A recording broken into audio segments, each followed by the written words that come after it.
Hello viewers, আসসালামু আলাইকুম। সবাই কেমন আছেন? আমি তো আলহামদুলিল্লাহ অনেক ভালো আছি। আজকেও আপনাদের সাথে আরেকটি ভিডিও শেয়ার করব এবং সেটি হতে যাচ্ছে আপনাদের জন্য অবশ্যই একটি ইম্পর্টেন্ট ভিডিও। এবং বলছে যে আমার বাবা মানে চাচাদের নিয়ে যাইতে আমি চাইতেছি না এগুলা করার, কারণ তারা আমাকে তার ছেলের কাছে দিতে চায় না। প্রথমত একটু ভালো থাকার, প্রত্যেকটা মানুষের অধিকার আছে মানে ভালো থাকার, তো সে সেটাই চাইতেছে। আমি চাই না যে আমার কারণে একটা মানুষ খারাপ থাকুক। আমি চাই আমার থেকে দূরে গিয়েও যদি ভালো থাকে, শান্তিতে থাকে, আলহামদুলিল্লাহ, তাতে আমি খুশি। তো যাওয়ার পরে হচ্ছে তুইতে চলে যাই আমি, কারণ এটা আমি বেশি রাগ হলে এটাই আমার মধ্যে আসে। তো আজকে তার মায়ের সামনে হচ্ছে কিছু কথা, হয়তো 2-4টা কথা তুই করে বলে ফেলছি, কিছুই করার নাই, কারণ আমি রাগ হলে এরকমই হয়ে যাই। আর আমার শাশুড়ি মাকে একটা কথা বলছি, সেটা হলো তাকে একটা কথাই বলছি যে তার ভাষাটা যেন ঠিক করে আমার সাথে কথা বলে, কারণ সে তার ছেলেকে ইনকাম করার কথা বলতে পারে না, বাট সে আমাকে বলে যে আমি যেন তাদের ইনকাম করে খাওয়াই, তার জন্য নাকি আমাকে চ্যানেল খুলে দেওয়া হয়েছে। তো এটা তো আমি কখনোই মানবো না, যে যার ছেলে আমাকে 2 টাকা ইনকাম করে খাওয়াতে পারে না, আমার ছেলেকে খাওয়াতে পারে না, তার মানে তার মাকে আমার নিজের ইনকাম করে খাওয়াইতে হইব। তো শুধু তাকে সেটাই বলছি যে কথা ঠিক করে বলেন, কারণ আপনার ছেলেকে আপনি পারেন না ইনকাম করার কথা বলতে, আর আমি হচ্ছি পরের মেয়ে, আমাকে বলেন আপনাকে আপনাদের ইনকাম করে খাওয়ানোর কথা। এই কথা বলতেও তো লজ্জা করে। মানে এই 3.5 বছরে তার মুখের উপরে আজকে এরকম একটা কথা বলছি, খুব খারাপ লাগছে তখন।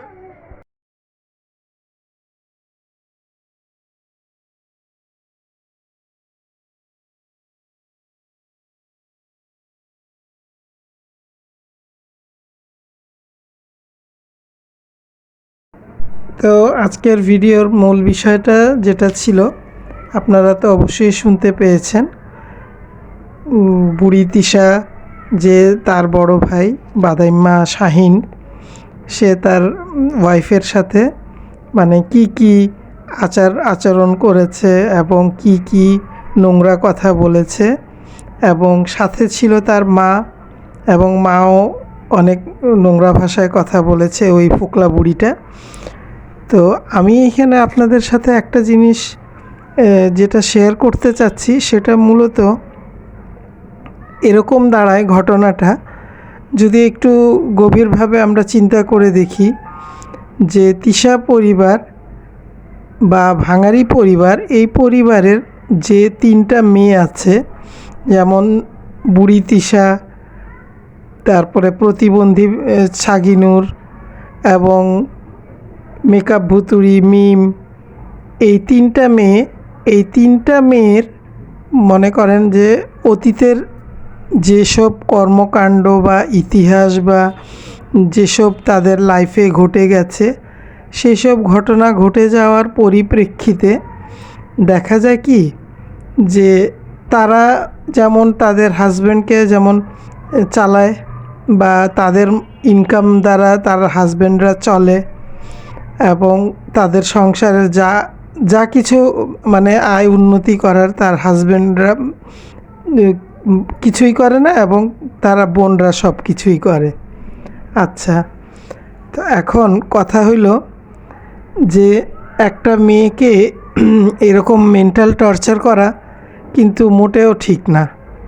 কারণ বাদাইম্মা শাহিনের এর আগে একটি বিয়ে হয়েছিল।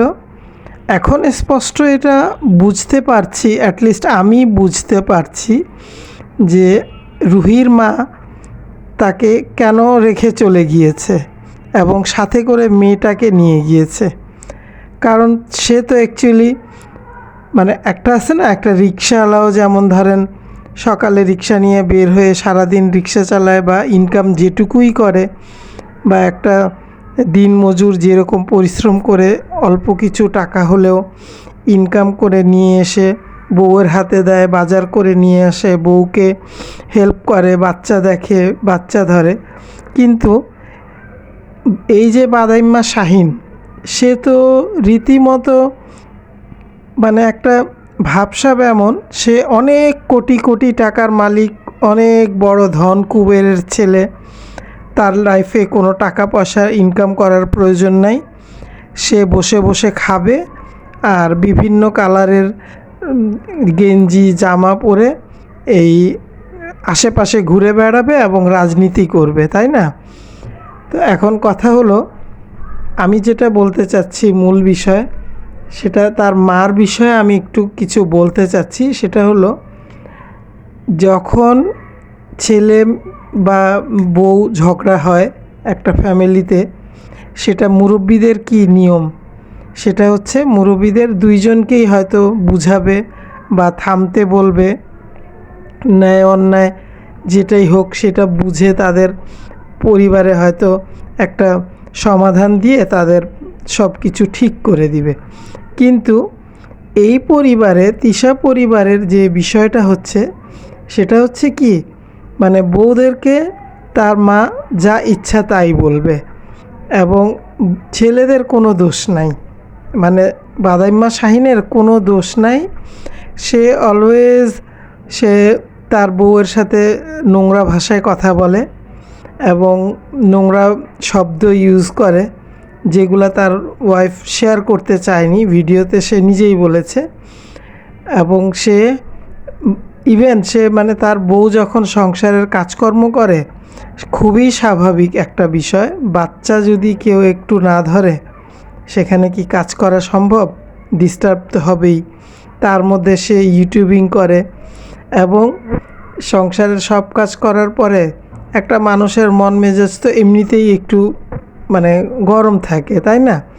তার মধ্যে সে যদি এসে বউকে একটা খারাপ কথা বলে, তো বউটা 1 দিন 2 দিন 3 দিন এরকম সহ্য করতে করতে এক সময় তো সে যে কোনো একটা ডিসিশনে যাবেই।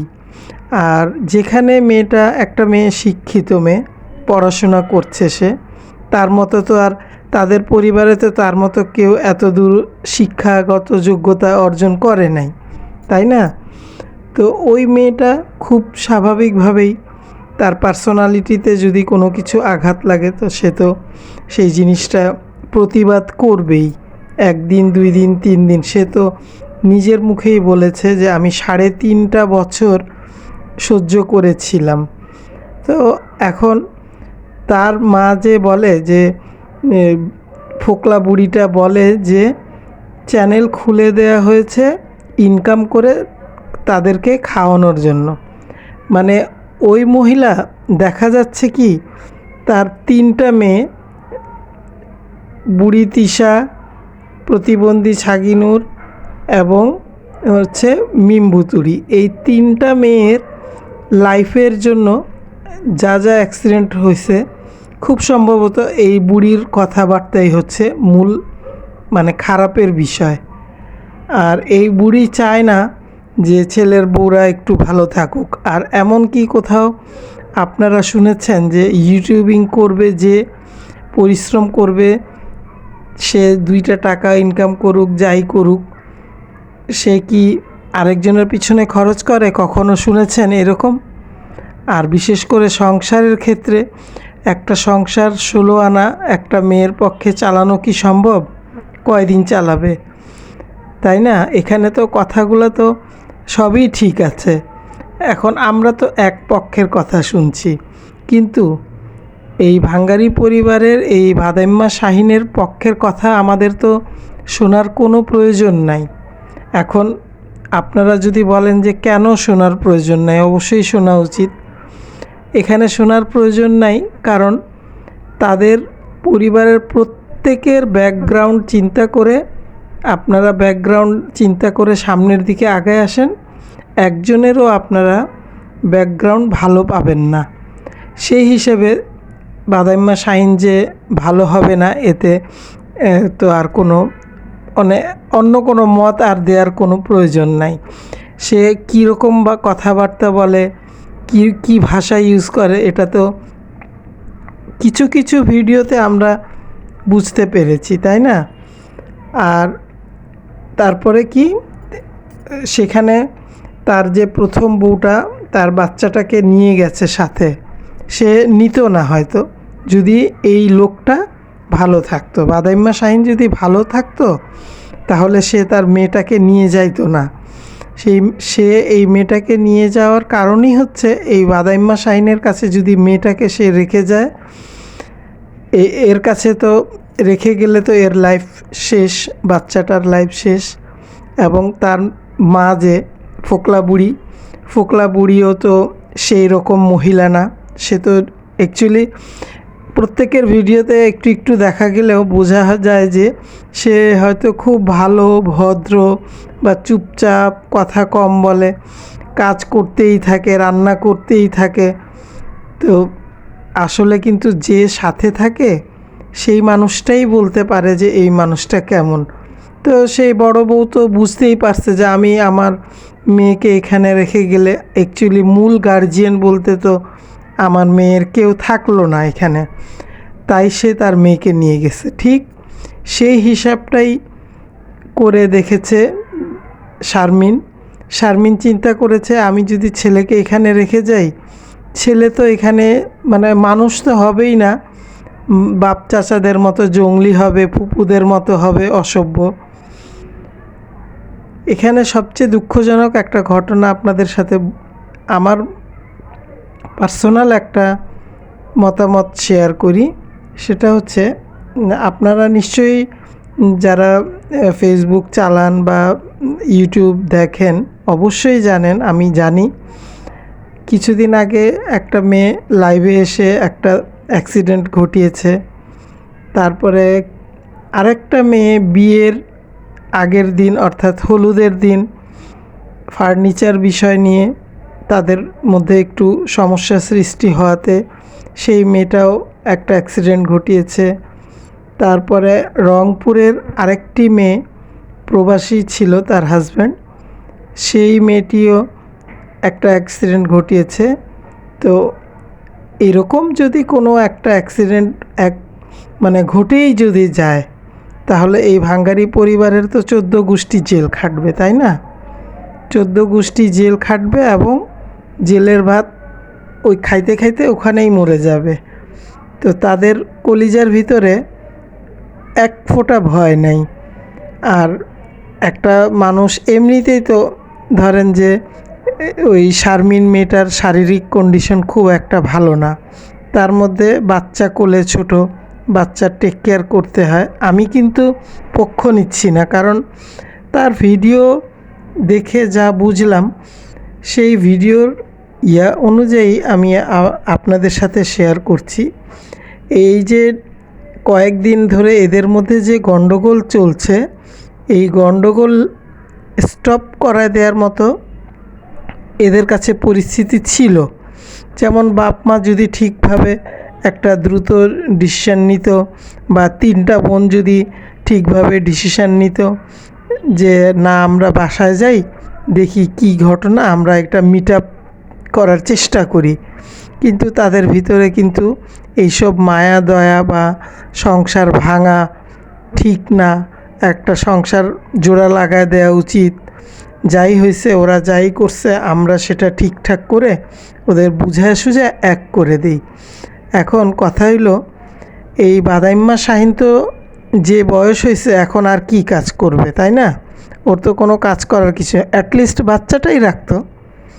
বাচ্চাটা যদি রাখতো, বউটাকে সুযোগ দিত তুমি রান্না টান্না করো, আমি বাচ্চাকে রাখলাম, আর তোমার ভিডিও কিছু কিছু জায়গায় আমি শ্যুট করে দিই। তো এটাও তো একটা হেল্প ছিল, তাই না? তার মধ্যে আবার নোংরা কথাবার্তা বলে, চ্যানেল খুলে দিছি তাকে, মানে সে যাতে টাকা ইনকাম করে তাদের সংসার চালায়। এদের মতো নোংরা ফ্যামিলি এই জগতে আমার মনে হয় না আর দ্বিতীয় কোথাও আপনারা কেউ খুঁজে পাবেন। একটা মেয়েকে এটা তিলে তিলে তিলে তিলে একটা মেয়েকে শেষ করে দেয়া, তাই না? ঠিক আছে ভিউয়ার্স, এই পর্যন্তই আজকের মতো। আল্লাহ হাফেজ।